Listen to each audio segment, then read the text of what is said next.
बिस्मिल्लाहिर्रहमानिर्रहीम अस्सलाम वालेकुम। आज हमने क्वेश्चन नंबर 4 करना है 6.1 का। क्वेश्चन नंबर 4 भी यही है। कहता है in each of the following find an equation of circle passes through. कहता है आपने इक्वेशन ऑफ सर्कल फाइंड करने हैं जो कि किस में से पास कर रहा हो, पॉइंट ए में से, और उसका रेडियस उसने दे दिया है 2। आल्सो साथ कहता है एंड सेंटर एट, और उसने बताया कि उसका जो सेंटर है ना कहाँ पे है, इस लाइन पे 2x minus three plus three 2x-3y plus 3 is equal to 0। यानी आपने इक्वेशन ऑफ सर्कल फाइंड करनी है जो कि इस पॉइंट ए में से पास कर रही हो, उसका रेडियस 2 के इक्वल है, और उस सर्कल का जो सेंटर बनता है ना वो इस लाइन पे आता है। जैसे यहाँ पे ये मैंने फिगर बनाई है, ये जो उसने लाइन दी थी ये पॉइंट ए कहीं पे भी लगा ले, ठीक है, और उसको सेंटर के साथ मिलाएंगे तो ये रेडियस बन जाएगा। रेडियस उसने बताया हुआ है 2 के इक्वल है। अब इक्वेशन ऑफ सर्कल फाइंड करने के लिए तो हमें चाहिए था रेडियस, वो उसने दिया हुआ है। दूसरा आपको चाहिए उसका सेंटर वाला पॉइंट, वो आपने फाइंड करना है सी। अब सेंटर फाइंड करने के लिए अब लेट हमने कर लिया कि जो सेंटर है ना उसका वो क्या है, एच के पे है with the centre of circle. अब सेंटर जो है उसने बताया हुआ है कि वो कहाँ पे लाई करता है, इस लाइन पे लाई करता है, यानी 2x-3y plus 3 is equal to 0, इस लाइन पे लाई कर रहा है। यानी ये जो पॉइंट सी है इस लाइन पे लाई कर रहा है। अगर कोई लाइन पॉइंट जो है किसी लाइन पे लाई कर रहा हो तो इसका मतलब ये है कि जब आप उसके कोऑर्डिनेट इसमें पुट करोगे तो वो दोनों साइडें इक्वल आती हैं, सेटिस्फाई होती है इक्वेशन। यानी फिर आप एक्स की जगह पे एच और वाई की जगह पे के इस इक्वेशन में पुट कर सकते हो। तो पुट कर दें, 2 इंटू एक्स जगह पे आ जाएगा एच की वैल्यू, माइनस 3 इंटू वाई की जगह पे वैल्यू क्या होगी, के प्लस 3 इज इक्वल टू 0। एक इक्वेशन हमारे पास फिर आ जाएगी एच और के की फॉर्म में। यानी अगर कोई पॉइंट किसी लाइन पे लाई कर रहा हो तो वो उस लाइन को या उस इक्वेशन को सेटिस्फाई भी करता है। यानी एक्स और वाई की जगह पे ये वैल्यूज पुट की जा सकती हैं, तो दोनों साइडें इक्वल ही आती हैं फिर भी। तो यानी यही मैंने किया है, जो इक्वेशन थी उसमें मैंने एक्स की जगह पे एच और वाई की जगह पे के पुट कर दिया। एक इक्वेशन हमारे पास आ गई है एच और के की फॉर्म में। एक इक्वेशन आपने और बनानी है एच और के की फॉर्म में, तो हमारे पास उन दोनों को फिर हम सॉल्व करके एच और के की वैल्यू फाइंड कर लेंगे। उसके लिए उसने सेकंड कंडीशन दी थी रेडियस। उसने बताया था कि रेडियस जो है आपके पास 2 के इक्वल है। अब सी को तो यूज़ करने क्योंकि सेंटर यही पॉइंट हमारे पास एच और के है। अब ये जो लाइन ए सी है यही असल में हमारे पास रेडियस है। यानी गिवन है हमारे पास था radius is 2, implies A C हमारे पास असल में क्या है, रेडियस है। Distance of A C is equal to 2। तो दोनों तरफ स्केयर ले लें, क्योंकि जब हमने डिस्टेंस फार्मूला लगाना है तो ऊपर अंडरूट आना है। अंडरूट को ख़त्म करने के लिए दोनों तरफ हम स्केयर ले लेते हैं पहले ही। तो स्केयर ले लिया है, A C square is equal to 4, 2 का स्केयर 4 आ जाएगा। डिस्टेंस फार्मूला लगा दें ए और सी पे। ए के कोऑर्डिनेट्स हमारे पास उसने क्वेश्चन में दिए थे -3 और 1। सी कोऑर्डिनेट हमने खुद से लिया था एच और के। तो ये फार्मूला लगा दिया है x2 माइनस x1 उसका square plus y2 minus y1 उसका स्केयर, और अंडरूट इसलिए नहीं आएगा क्योंकि ऊपर स्केयर आ रहा है, अंडरूट नहीं आएगा, इज इक्वल टू 4। तो ये फार्मूला लगा के हम इसको इसमें भी हमारे पास जो है इक्वेशन एच और के की फॉर्म में आ जाएगी। स्केयर ओपन कर दें, आ जाएगा H square plus 9 plus 6h, के स्केयर प्लस 1 माइनस 2 के माइनस इस 4 को बदल लिया है, -4 इज इक्वल टू 0। एक इक्वेशन हमारे पास एच और के की फॉर्म में ये भी आ गई है। अब एक जो इक्वेशन थी वो हमारे पास लीनियर फॉर्म में थी, यानी उसमें एच और के की पावर 1 आ रही है। एक हमारे पास जो है ना वो क्वाड्रेटिक फॉर्म में आ गई है। तो इनको सॉल्व करने के लिए क्या मेथड होता है, अगर एक लीनियर और एक क्वाड्रेटिक आ जाए तो हम लीनियर में से किसी एक की वैल्यू निकालते हैं और इस क्वाड्रेटिक में पुट कर देते हैं, तो हमारे पास एक वेरिएबल की वैल्यू आ जाती है। तो इस इक्वेशन नंबर 1 में से किसी एक की वैल्यू निकाल लें, एच की निकाल लें या के की निकाल लें।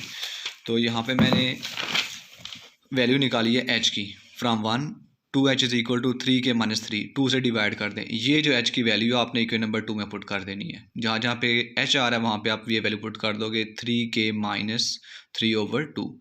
तो ये वैल्यू पुट कर दी है एच की जगह पे, प्लस के इसके ऐसे प्लस 6, जहाँ जहाँ पे एच है वहाँ पे हम ये वैल्यू लगा देंगे is equal to 0। Square open कर दें, 3 का स्केयर 3 के का स्केयर तो आ जाएगा 9 के स्केयर प्लस 9 माइनस 18 के, 2 का स्केयर जो है वो 4 हो जाएगा। ये के स्केयर ऐसे ही, ये 2 इस 6 से कैंसिल होकर यहाँ पे आ जाएगा 3 के इक्वल। उसके बाद यहाँ पे 3 रहेगा, 3 से अंदर मल्टीप्लाई कर दो, ये आ जाएगा 9k माइनस 9 माइनस 2k ऐसे ही प्लस 6 इज इक्वल टू 0। 4 से सारी को इनको मल्टीप्लाई कर दो। जब 4 से मल्टीप्लाई करेंगे यहाँ से 4 खत्म हो जाएगा, बाकी सब के साथ 4 मल्टीप्लाई हो जाएगा। ये आ जाएगा 4k² प्लस 19 9 को मल्टीप्लाई करेंगे 4 के साथ तो आ जाएगा 36k minus 36 minus 8k plus 24 is equal to 0। अब के स्केयर वाली आपस में ऐड कर दें, एक इक्वेशन ये थी, एक इक्वेशन ये थी, वो आ जाएगी 13k square.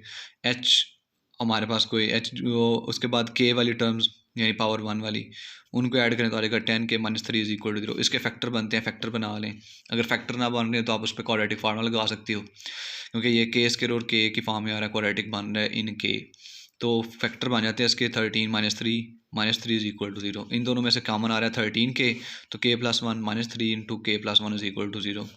k plus 1 common लें तो आ जाएगा 13k minus 3 is equal to 0। एक k की वैल्यू आ जाएगी -1, एक यहाँ से k की वैल्यू आ जाएगी 3/13। अब k की वैल्यू निकली है, h की रह गई है। अब पहले आप k की वैल्यू एक -1 पुट कर दो इक्वेशन नंबर 1 में, लीनियर में पुट करें ताकि इजी हो जाएगा। इक्वेशन 1 में जब हम पुट करेंगे तो k की वैल्यू -1 पुट कर दें, जहाँ जहाँ पे k आ रहा है वहाँ पे -1 पुट करें। 3 इंटू -1 माइनस 3/2 तो आ जाएगा -6/2 तो आ जाएगा -3। अब क्योंकि हमारे पास ये दो वैल्यूज़ निकलनी है, सेंटर उसको c को मैंने रख दिया C1 सेंटर नंबर 1। पहले वैल्यू किसकी आती है, h की -3, फिर k की वैल्यू थी -1, फिर आपने पुट करना है k की सेकंड वैल्यू। जब आप सेकंड वैल्यू पुट करोगे इन इक्वेशन नंबर 1 तो आपके पास h की वैल्यू एक और आ जाएगी, वो आ गई है -13। मैं यहाँ पे बता देता हूँ, चलो 3 इंटू के की वैल्यू 3/13 -3। इन दोनों का ले लेंगे हम एलसीएम, 3 और 3 9 हो जाएगा, 3 को 3 से मल्टीप्लाई करेंगे 9 आ जाएगा, 13 एलसीएम आ जाएगा, 13 को 3 से मल्टीप्लाई करें आ जाएगा 39, 9 माइनस 39 तो ये आ जाएगा -30। ऊपर 13 जो है डबल बटे में नीचे आ जाएगा 2 मल्टीप्लाई बाई 13, 2 को कैंसिल कर आ जाएगा 15 -15/13। अब ये सेंटर नंबर 2 हमारे पास एक और सेंटर बन गया है, यानी ये हमारे पास वैल्यू आ गई है -15/13 3/13। तो दो हमारे पास सेंटर आ गए हैं, रेडियस दोनों के लिए सेम ही है 2। एक अपना सर्कल पहले हम सेंटर 1 यूज़ करते हैं, -3 -1 रेडियस हमारे पास है 2। तो फार्मूला क्या था, x minus H square plus Y minus K square is equal to R square. H की वैल्यू -3 माइनस और माइनस प्लस हो जाएगा, वाई के की वैल्यू -1 वो भी +1, उसका स्केयर इज इक्वल टू 2 का स्केयर आ जाएगा 4। यहाँ पे छोड़ दें, अगर आंसर पीछे जनरल फॉर्म में है तो इसका स्केयर ओपन करेंगे तो वो जनरल फॉर्म के फॉर्म में आ जाएगा, यानी x square plus y square plus 2gx plus 2fy plus c is equal to 0 वाली फॉर्म में।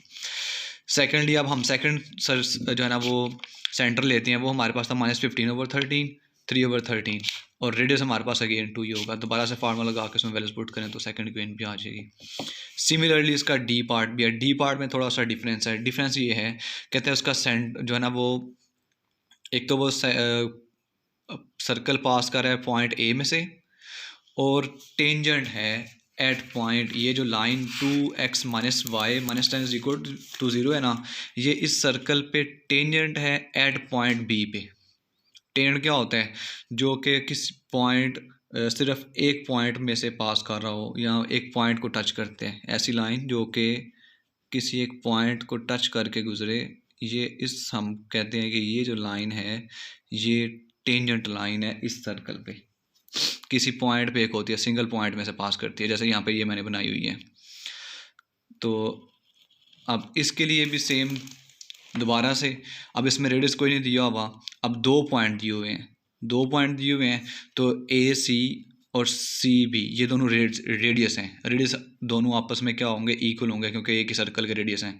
लेट हमने करने के सी जो हमारे पास है ये एच के कोई सा जो है ना वो सेंटर है सर्कल का। अब अगेन आपने सेंटर और रेडियस फाइंड करना है। अब इसमें दोनों चीज़ें नहीं दी हुई तो आपने दोनों फाइंड करनी है। सबसे पहले फ्रॉम फिगर ये जो ए सी और सी बी ये दोनों आपस में क्या है, इक्वल हैं। डिस्टेंस इन दोनों का आपस में क्या है, इक्वल है, क्योंकि ये रेडियस हैं। ये लिखा हुआ है A C is equal to B C, दोनों का स्केयर इसलिए लेता कि ऊपर अंडरूट ना आए। इन दोनों का डिस्टेंस आपस में इक्वल है। डिस्टेंस फार्मूला लगा के वैल्यूज पुट कर, जैसे आपने पहले किया था उसमें क्वेश्चन नंबर 2 में, सॉरी 3 में। तो इसमें ए और सी पॉइंट का डिस्टेंस निकालें, फिर बी सी का डिस्टेंस निकालें, स्केयर ओपन कर लें, जो वैल्यूज कैंसिल होते हैं कैंसिल कर दें। इस साइड पे भी एच स्केयर है, दूसरी साइड पे एच स्केयर कैंसिल, के स्केयर भी कैंसिल, सारी वैल्यूज एक तरफ ले आएँ, एच और के आपस में इकट्ठी कर लें, ये सारी इकट्ठी हो जाएगी, ये इक्वेशन नंबर 1 बन जाएगी। अब ये जो लाइन हमारे पास बी थी ये टेंजेंट है एट पॉइंट बी पे। अगर ये टेंजेंट है तो ये जो सी बी लाइन है ना, इस लाइन पे क्या होगी, परपेंडिकुलर होगी। ठीक है, पॉइंट बी पे हमारे पास ये लाइन टेंजेंट थी, तो ये जो बी सी लाइन है और जो उसने खुद लाइन दी हुई है, ये दोनों आपस में क्या है, परपेंडिकुलर हैं। तो दो लाइनें परपेंडिकुलर कब होती हैं, जब उनकी स्लोप का प्रोडक्ट इज इक्वल टू -1 हो। तो हम इन दोनों लाइन्स की स्लोप निकालेंगे, उनका प्रोडक्ट इक्वल टू -1 रखेंगे, तो हमारे पास दूसरी इक्वेशन एच और के की फॉर्म में आ जाएगी। एक हमारे पास आ गई है, अब आपने सेकंड फाइंड करनी है।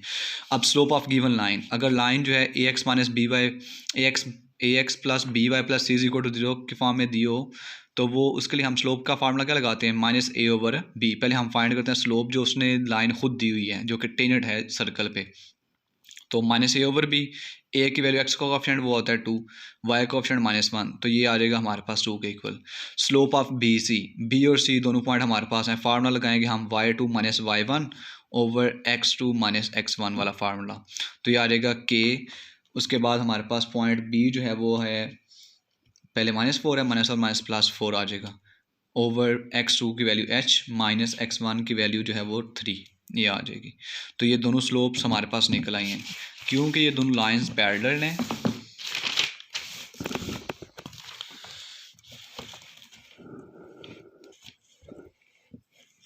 Since given line and B C line जो हमारे पास है, आर क्या है, परपेंडिकुलर है, परपेंडिकुलर हैं, तो इनकी स्लोप का प्रोडक्ट किससे इक्वल होगा, -1 के इक्वल।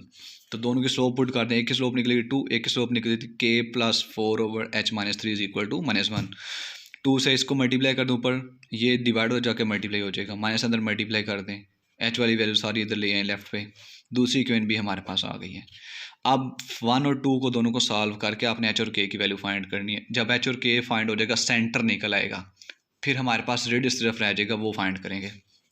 तो इन दोनों को जो है ना, वो हमने पहले क्या किया है, इक्वेशन नंबर 1 को ऐसे लिखा है, प्लस इक्वेशन नंबर 2 को 4 से मल्टीप्लाई करके दोनों को ऐड कर दिया है। इक्वेशन नंबर 1 ऐसे लिख देनी है, इक्वेशन नंबर 2 को 4 से मल्टीप्लाई करें, यार 4h + 8 + 20 इज इक्वल टू 0, दोनों को ऐड करें, +4 - 4h कैंसिल, ये इन दोनों को ऐड करेंगे -2 के, इन दोनों को ऐड करेंगे 21 इज इक्वल टू 0, इधर जाकर -21 -2 से डिवाइड करें, k की वैल्यू आ गया 21/2। इसको किसी एक इक्वेशन में पुट करें तो आपके पास k h की वैल्यू भी निकल आएगी। इक्वेशन नंबर 2 में पुट किया मैंने, तो आ जाएगा h + 2 × 21/2 + 5 is equal to 0, 2 cancel, ये आ जाएगा 21 + 5 तो आ जाएगा 26, h की वैल्यू निकली है -26। तो सेंटर जो है वो हमारे पास आ गए।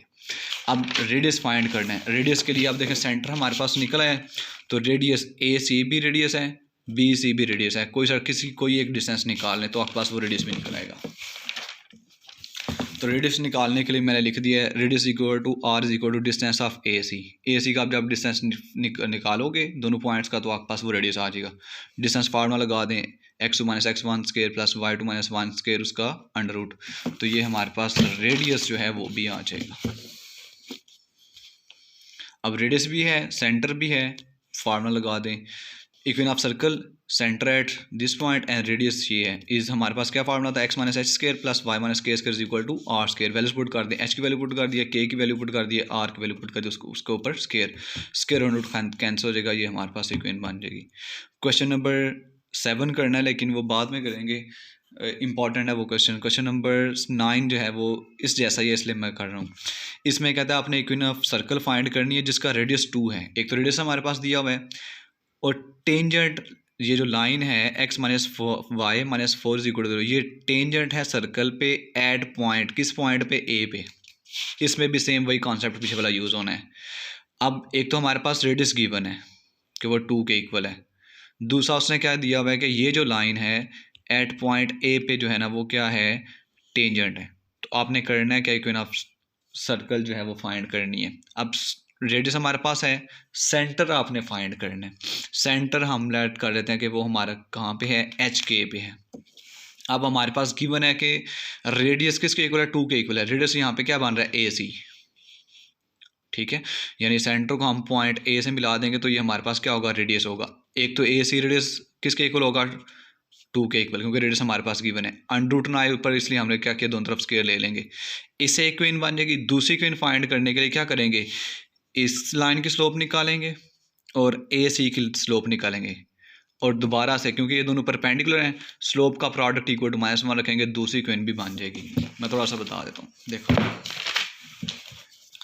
पहले हमने वो डिस्टेंस फार्मूला लगा के, क्योंकि A C is equal to A C distance, उसका स्केयर इज इक्वल टू किसके इक्वल है 4 के इक्वल, स्केयर ओपन कर दें, ये स्केयर ओपन कर दिए, H square plus K square -2h plus 6k plus 6 equal to 0, इस 4 को तो ले आए थे -4। अब ये हमारे पास इक्वेशन आ गई है एच और के की फॉर्म में। दूसरी इक्वेशन बनाने के लिए हम स्लोप्स यूज़ करेंगे क्योंकि दोनों लाइनें परपेंडिकुलर हैं। स्लोप ऑफ ए सी निकालेंगे, फार्मूला वही y2 -y1 over x2 -x1, तो आपके पास ए सी की स्लोप निकल आएगी। स्लोप ऑफ गिवन लाइन का फार्मूला क्या होता है -a ओवर b, a क्या होता है x का कॉफिशिएंट, b क्या होता है y का कॉफिशिएंट, तो ये 1 के इक्वल आ जाएगा। अब since given line and A C are perpendicular, so इनके स्लोप का प्रोडक्ट इक्वल टू -1, दोनों की वैल्यूज पुट कर दें, h -1 हो जाके मल्टीप्लाई हो जाएगा क्योंकि इधर डिवाइडर रहा था, ये इधर आके वैल्यूज आ जाएंगी, यानी ये आना है -h +1, इधर आके आ जाएगा +h -1 इज इक्वल टू 0, ये आ जाएगा k plus h +2 is equal to 0। अब किसी एक की वैल्यू निकाल के आपने इक्वेशन नंबर 1 में पुट कर देनी है, तो मैंने यहाँ से h की वैल्यू निकाली है, इक्वेशन नंबर 1 में पुट कर दी है। इक्वेशन नंबर 1 में पुट करेंगे, इसको जब आप सिंप्लीफाई करोगे तो ये आपके पास एंड पे जाके बच जाएगी k स्क्वायर प्लस 6 प्लस 7 इज इक्वल टू 0।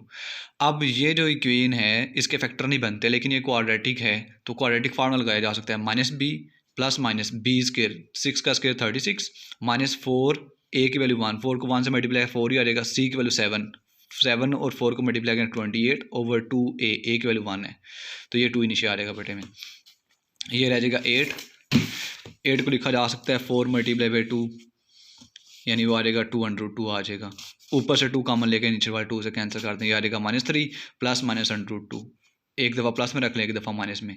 दोबारा से के की 2 वैल्यूज निकली हैं तो एच की भी 2 आएंगी, पहले एक वैल्यू पुट करें इक्वेशन नंबर 2 में पुट करें क्योंकि वहाँ पे वो लीनियर है, तो एच की वैल्यू निकल आएगी, ये आ गई, ठीक है। एक सेंटर आपके पास ये बन जाएगा, दूसरा अगेन आपके एक दूसरी वैल्यू पुट करेंगे नंबर 1 में, एच की वैल्यू अगेन आ जाएगी, सेंटर नंबर 2 बन जाएगा। अब आपके पास 2 सेंटर हैं और रेडियस आपके पास दोनों के लिए 2 है, आपने जो है ना वो बारी बारी दोनों के लिए जो है ना आपने एक ना सर्कल फाइंड करनी है। पहले आप जो है ना वो सेंटर 1 रखेंगे C1, और आप साथ जैसे ये हमारे पास है C1 और उसके साथ आप रेडियस जो है वो 2 रख के तो फार्मूला लगा देंगे। फार्मूला क्या था, x minus H whole square plus Y minus K whole square is equal to R square, values put करेंगे तो इक्वेशन आ जाएगी। फिर दूसरी तरह इसी तरह से दूसरा सेंटर यूज़ करेंगे और रेडियस 2 यूज़ करके तो आपके पास दूसरी इक्वेशन भी आ जाएगी। नेक्स्ट इंशाल्लाह जो है ना वो एक क्वेश्चन इसका एक्सरसाइज का रह गया है 7, और साथ हम जो है वो 6.2 स्टार्ट कर देंगे। अल्लाह हाफ़िज़।